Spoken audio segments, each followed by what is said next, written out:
Yeah, this is Bart Fine. Today is April 15th, and I called into the Alex Jones Show. Stand by, please. Next, let's talk to Bart in Georgia. Bart, welcome. Yes, Biden is pretending that the U.S. isn't going to get involved, but what is the end game of everything the Biden regime is doing is to stop Trump. And I believe Israel is trying to suck us into this conflict mutually. I mean, Biden wants I was going to say that before the show started. I'm glad we took it. Biden's acting like he's against this, but he's behind the scenes. They are absolutely lockstep. I totally agree. And I think the Biden regime is hoping to provoke a major terrorist attack, preferably a nuclear attack. If New York City was nuked, they're going to cancel the election. I mean, they're going to cancel the election if Dallas gets nuked or I mean, anywhere. They're going to, I mean, if a nuke went off in a cornfield in the middle of Nebraska, they would declare an emergency and say, oh, there's more nukes inside the country. We can't have one detonate. We've got to find out where they are. Absolutely. I mean, folks, the deep state will do anything to stay in power.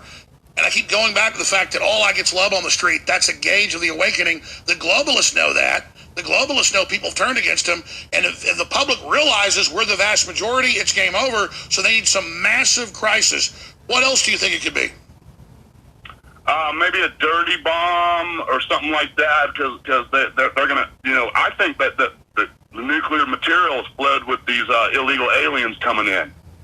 And that'll give them the plausible deniability. And people say, well, then Biden will get blamed. They don't care if they get the blame. That's because he's just a puppet.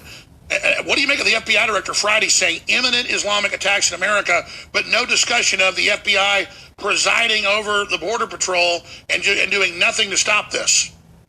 Well, they're going to orchestrate the attack on us. They know it's coming. And so I totally agree, or at least let somebody do it. And then they're the saviors because they warned us about it. Yeah, but like you did just before 9/11, people need to call the White House and tell them if any kind of terrorist attack happens on this store, we're going to blame them.